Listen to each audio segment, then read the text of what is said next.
Hi guys, Dave Wilson here again, and today, great little project, we're going to do a transformation. And what we're going to do is we're going to transform my scrap bucket and some scrap silver, and we're going to transform it into a nice little bangle.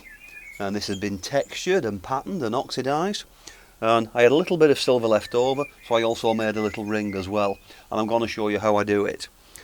And the tool that I need to do this, to transform this silver into the strip, is the Pepe Tools Ultra Series rolling mill. So if you're the proud owner, I'm going to show you a few tricks and tips on how to use it. So grab your scrap silver, follow me. So this is my scrap bucket here, all sterling silver, so make sure you don't contaminate it with anything else. So I'm going to use about an ounce. Over here I've got my little crucible, so I'm going to use this to melt it down. Very important, I'm using a Smith's little torch, and this is a multi-jet casting nozzle, very important. Now this is my ingot mould.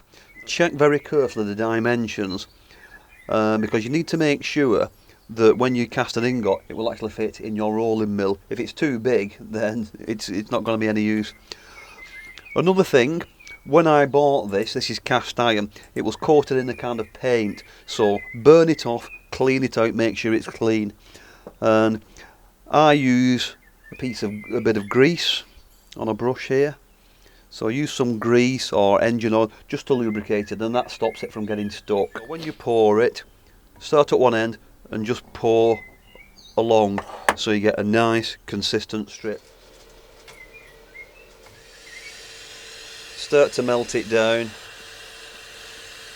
and then what you want to do is add a little bit of borax, that will help with any impurities. So we're just about molten now, you can see it jiggling around. So what I want to do now is I want to start applying some heat on the edge of the crucible to keep that warm, and start to warm up the ingot mould as well. Now I'm not trying to get it red hot, I'm just trying to heat it a little bit. It just stops the shock when the silver goes into something cold. Okay, let's go for it.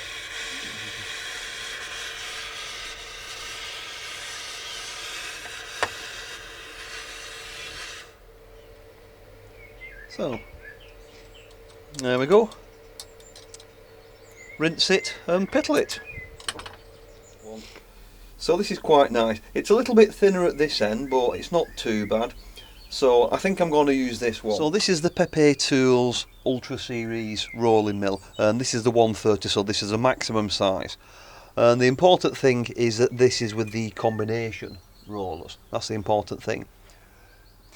So what we're going to do is we've got the ingot, and I'm going to put it through the V-shaped rollers here, one way round, and then we're going to turn it 90 degrees, and we're going to keep putting it through until we end up with a square piece of wire. And then I'm going to put it through the flat rollers, and we're going to flatten it down so I end up with a long nice strip, and that's going to be really long. Then what we're going to do is put it back in the V-shaped rollers to work on the edges, and then finally we're going to use the flat rollers here to put a texture and emboss a texture into it. So let's zoom in, let's get started. So we're going to start with the tapered end, rollers all the way down, and then just open them until I can get the end in. There we go. And keep rotating it, so put it through one way, rotate it 90 degrees, put it through the other way. So just keep going through until the whole thing is uniform. Now as you wind, you should be able to wind it with one hand, okay? If it's too difficult, you need to back it off a little bit. So just keep winding it through. And then just on the top though, just a little, half a turn, something like that. And then just keep putting it through until it's all one consistent length. Now if it starts to get hard to put your metal through the rollers, it probably needs annealing because it will work hard and very quickly. So put it on your solder block and just heat it to a deep red colour leave it for a second, then quench it, and make sure it's absolutely dry before you bring it back, because you don't want any moisture on your rollers. So you want to keep going, winding it through the V-shaped rollers until you can get the roller completely down. And it all goes through, and it's all nice and consistent all the way through. So check, and you should have a nice square bar now. So I'm just going to anneal this and just straighten it out. Once you've got the rollers touching, the resulting bar will be about 4.5mm square, perfectly flat, perfectly square on all sides. I'm now going to use the flat part of the rollers to reduce it down in thickness to about 1.8mm. First, I'm going to open up the rollers and just put the metal in, and then clamp it down just so it touches the top of the bar. I'm then going to remove the bar, and I'm going to give the top about half a turn, and I'm now going to keep rolling it through till it's nice and flat, and then in each time turning it down about half a turn until I progressively reduce it in width. Make sure that your bar stays on the flat part and it doesn't wander into either the groove sections at either side, because that might distort it. You can see now after a couple of turns we're down to about 3mm thickness, and it's getting really long, and it's also getting quite hard, so I need to anneal it now. So as you work it, keep annealing it. You'll notice that as you start to flatten it down, it'll get longer and longer and longer. It won't get wider, but it just increases in length, and that's because of the way the rollers extend it lengthways. So a couple of more times through, and we're now down to about 1.8mm, which is a nice thickness, and again you can see the length of it. So I'm going to put it in the V-shaped rollers, because the bottom of the V-shaped rollers are flat. So I'm just going to pop it in, and I'm clamping it down until it just squeezes at the top and bottom there. Nice and gentle, and I'm just going to roll it through the whole thing just to make sure that it's the same width all the way along.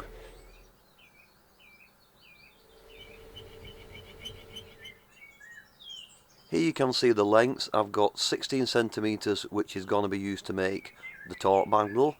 I've got 8cm, which will be more than ample to make a large ring, and a couple of little offcuts, I'll use these for the earring. But before that, we need to clean everything up. So I've got a little sanding disc here, and it's important that you really go over the whole piece and check that there's no indentations or dents or cracks in it.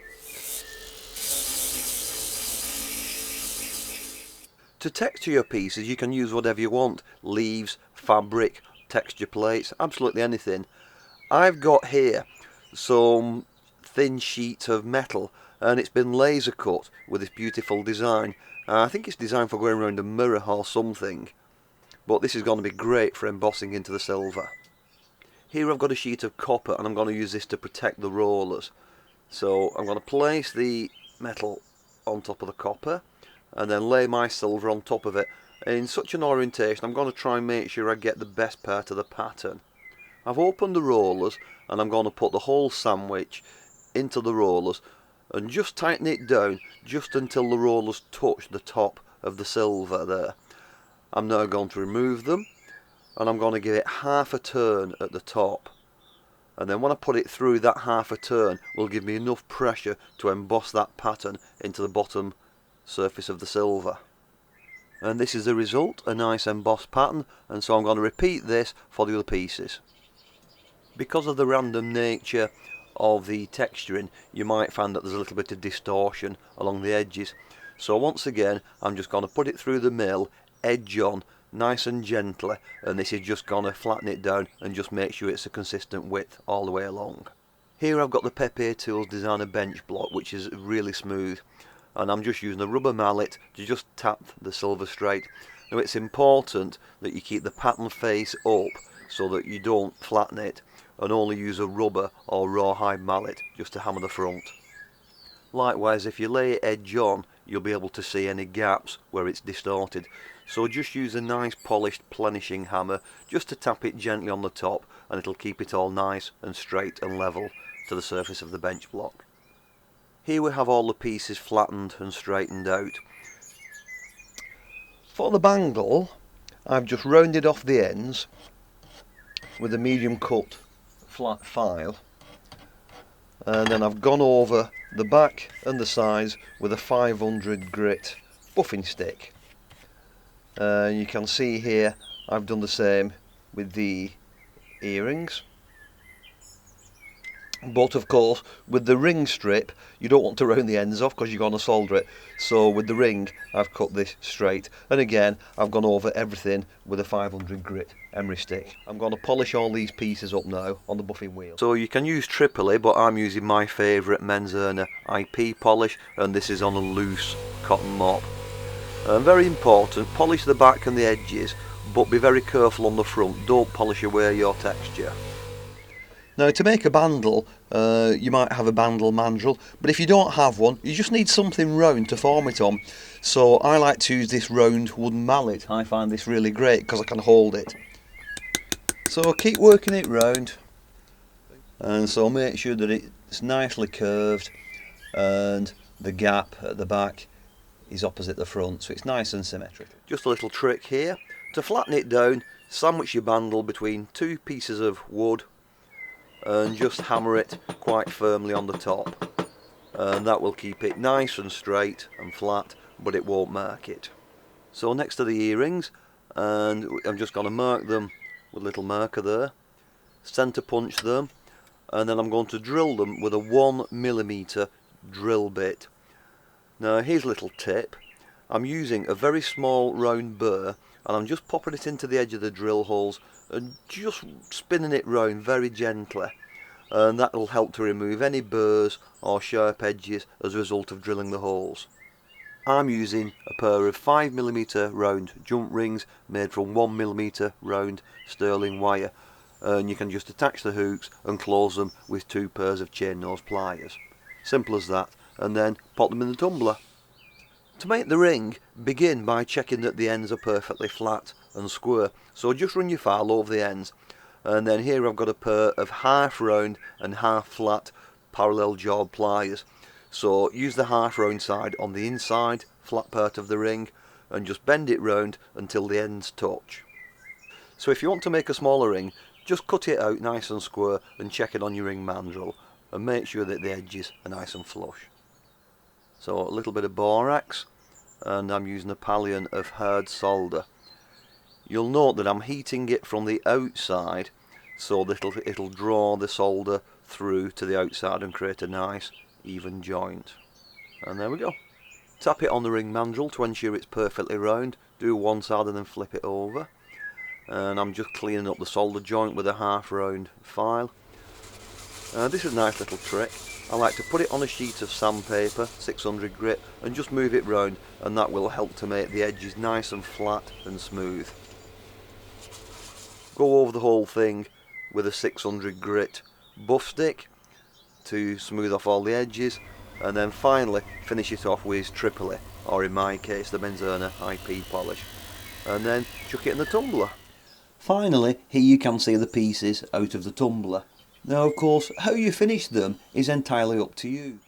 To oxidise your silver, you can use liver of sulphur, either the traditional powder or I've got the new liver of sulphur gel, and you just put a tiny little drop into a dish and you can apply it directly to your silver with a paintbrush. No mess, no fuss. And within a few seconds you'll start to see it darken. Wait till you've got the desired colour and then rinse it thoroughly in warm water and dry it really well with a tissue. You can, if you want, repeat it and add more, just keep painting it and build it up and up and up, and it will get darker and darker. So the last part is to get a little polishing pad or a 1200 buff stick or maybe a micro mesh polishing pad, and just very lightly just rub over the top. And what you're doing is you're just polishing the high spots, but you're going to leave the patina in the recesses where the pattern is. And hopefully you can see that there. Do remember, if you want to oxidise the earrings, it's much better to do it if you remove the hooks, because they're very easy to just pop them back on again later. So polished or oxidised, the choice is yours. But either way, I'm sure you'll agree it's an incredible transformation from the pile of scrap silver that we started with. And it's all due to the Pepe Ultra Series rolling mill. So I hope I've inspired you to get melting your scrap and get playing with your rolling mill. I've been Dave Wilson, thanks for watching, and I'll see you real soon on the next video. Bye for now.